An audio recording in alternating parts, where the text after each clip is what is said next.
Welcome back to my channel. প্রতি পোস্টে নতুন একটা টিপস নিয়ে ফিরে আসলাম আপনাদের মাঝে। তো গাইস, আজ আপনাদেরকে দেখাতে যাচ্ছি ফেসবুকের ইনঅথেন্টিক এঙ্গেজমেন্টের কারণে আপনার কি ক্ষতি হতে পারে বা কি কারণে ইনঅথেন্টিক এঙ্গেজমেন্টটা হয়, সেই বিষয়টা নিয়েই আমি আমার এই ভিডিওতে আলোচনা করার চেষ্টা করব।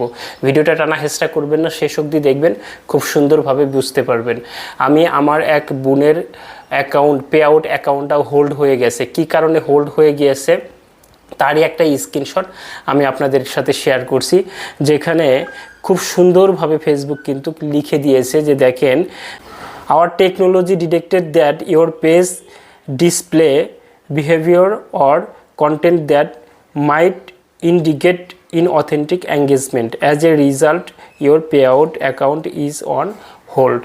তার মানে তার ইনঅথেন্টিক এঙ্গেজমেন্টের কারণে তার পে আউটটা কিন্তু হোল্ড করে দিয়েছে। এখন এই ইনঅথেন্টিক এঙ্গেজমেন্টটা সুন্দরভাবে বোঝার জন্য আমি চ্যাট জিপিটিকে প্রশ্ন করলাম যে ভাই, ফেসবুক ইনঅথেন্টিক এঙ্গেজমেন্টটা কি। ফেসবুক খুব সুন্দরভাবে আমাকে ইনঅথেন্টিক এঙ্গেজমেন্ট সম্পর্কে বিস্তারিত বলে দিয়েছে। সেই বিষয়টাই আমি আপনাদের সাথে পড়ে শোনাচ্ছি।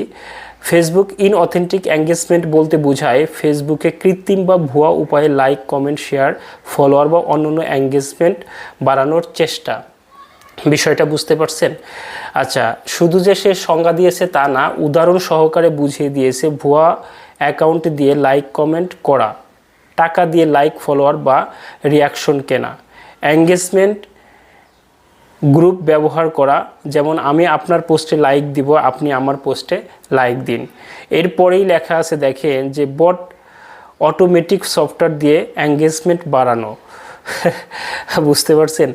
একই ব্যক্তি একাধিক অ্যাকাউন্ট ব্যবহার করে কৃত্রিম পোস্ট জনপ্রিয় করা, অর্থাৎ একই ব্যক্তি একাধিক অ্যাকাউন্ট ব্যবহার করে সে লাইক, কমেন্ট, শেয়ারের মাধ্যমে তার পোস্টকে রিসেবল করা।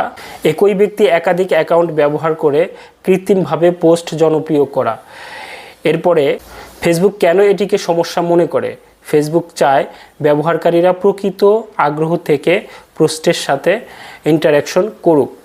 আচ্ছা, কৃত্রিম এঙ্গেজমেন্ট ব্যবহারকারীদের বিভ্রান্ত করে, কন্টেন্টের প্রকৃতি জনপ্রিয়তা লুকিয়ে ফেলে, প্ল্যাটফর্মের বিশ্বাসঘাতকতা কমায়।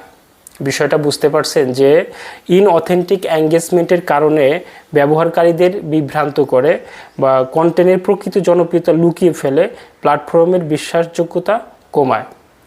আচ্ছা, এর ফলেই কিন্তু তারা পে আউটটা হোল্ড করে রাখে। এর ফলে কি হতে পারে? পোস্টের রিস্ক কমে যেতে পারে, পেজ ও প্রোফাইলের মনিটাইজেশন বন্ধ হতে পারে,